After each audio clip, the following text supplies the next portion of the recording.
شروع اللہ کا نام لے کر جو بڑا مہربان نہایت رحم والا ہے۔ بے شک ایمان والے کامیاب ہو گئے جو نماز میں عز و نیاز کرتے ہیں اور جو بیہودہ باتوں سے منہ موڑے رہتے ہیں اور جو زکوٰۃ ادا کرتے ہیں اور جو اپنی شرمگاہوں کی حفاظت کرتے ہیں مگر اپنی بیویوں سے یا کنیزوں سے جو ان کی ملک ہوتی ہیں کہ ان سے تعلق قائم کرنے میں انہیں ملامت نہیں، اور جو ان کے سوا اوروں کے طالب ہوں وہ اللہ کی مقرر کی ہوئی حد سے نکل جانے والے ہیں، اور جو امانتوں اور اقراروں کو ملحوظ رکھتے ہیں اور جو نمازوں کی پابندی کرتے ہیں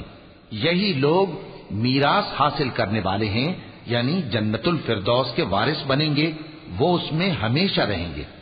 اور ہم نے انسان کو مٹی کے خلاصے سے پیدا کیا ہے، پھر اس کو ایک مضبوط اور محفوظ جگہ میں نطفہ بنا کر رکھا، پھر ہم نے نطفے کا لوتھڑا بنایا، پھر لوتھڑے کی بوٹی بنائی، پھر بوٹی کی ہڈیاں بنائیں، پھر ہڈیوں پر گوشت پوست چڑھایا،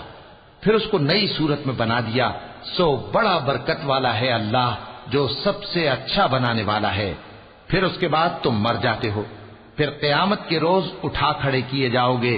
اور ہم نے تمہارے اوپر کی جانب 7 آسمان پیدا کیے، اور ہم خلقت سے غافل نہیں ہیں۔ اور ہم ہی نے آسمان سے ایک اندازے کے ساتھ پانی برسایا، پھر اس کو زمین میں ٹھہرا دیا، اور ہم اس کے نابود کر دینے پر بھی قادر ہیں۔ پھر ہم نے اس سے تمہارے لیے کھجوروں اور انگوروں کے باغ بنائے، ان میں تمہارے لیے بہت سے میوے ہوتے ہیں اور ان میں سے تم کھاتے ہو۔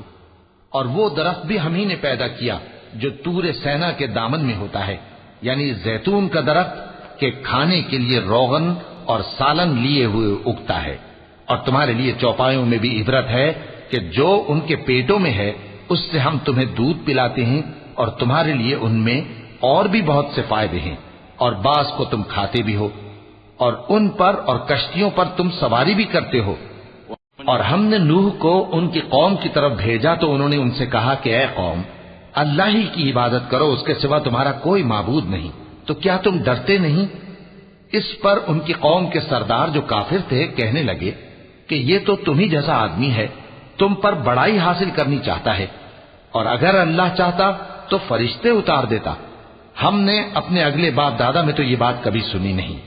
اس آدمی کو تو دیوانگی کا عارضہ ہے، تو اس کے بارے میں کچھ مدت انتظار کرو۔ نوح نے کہا کہ پروردگار، انہوں نے مجھے جھٹلایا ہے،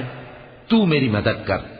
پس ہم نے ان کی طرف وحی بھیجی کہ ہمارے سامنے اور ہمارے حکم سے کشتی بناؤ